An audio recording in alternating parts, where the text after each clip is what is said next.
Bring out your books, show us your goods, expose your shelf. Shelf exposure from 49th Shelf.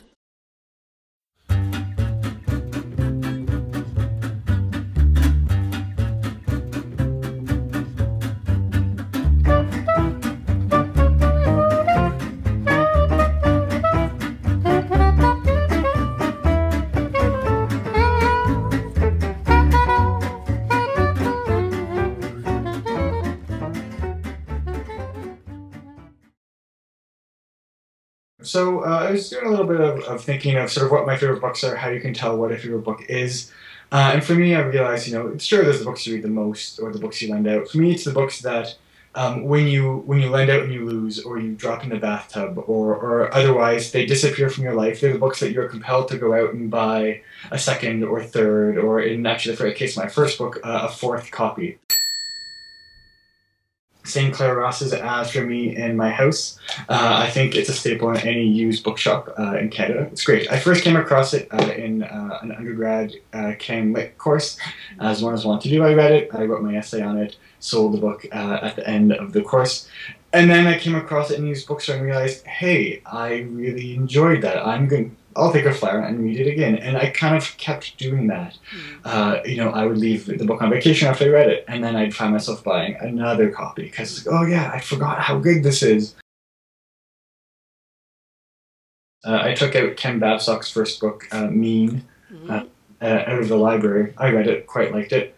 And then a roommate of mine was going camping and decided he was going near a place where that features in one of Babcock's poems, and thought he would take it with him, and then thought he would leave the book camping. So obviously I had to buy the library a new copy.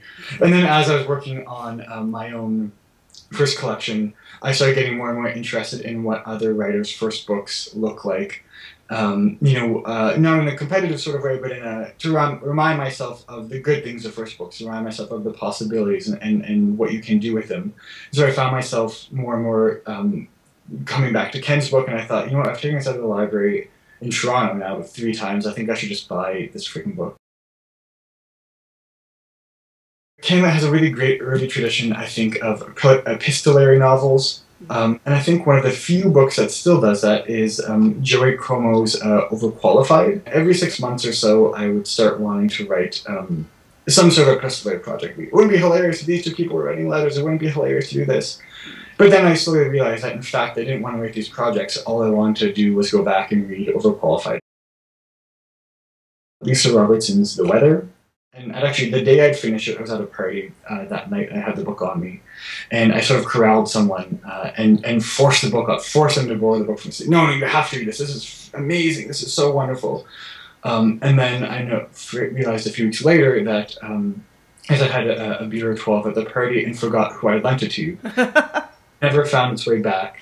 Whenever I'm stuck, whenever I get frustrated with how little I feel like I can do, I'll come back to something like The Weather and realize just how much fun this sort of thing can be, how the possibilities, just on sound alone, how Robertson can earn her way through a sentence.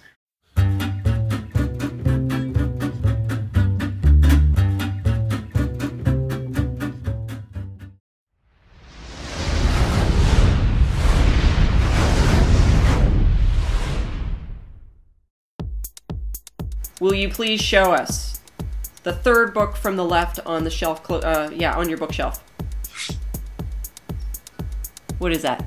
That is Aisha Sasha John's The Shining Material. Show us the closest book to you where you're sitting right now. This is a cheat. It's an American book. It's Dara Weir's You Good Thing. Show us any book whose title begins with E. This is Nicholas Lee's Everything is Movies, his first book out from Chaudière. Show us a book written by someone who's dead. Deceased, no longer with us. He's no longer with us, sadly.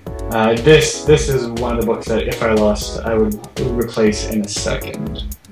Show us any debut title. Ah! Show us a cookbook. From my grandmother, her old copy of How to Bake Bread. Oh.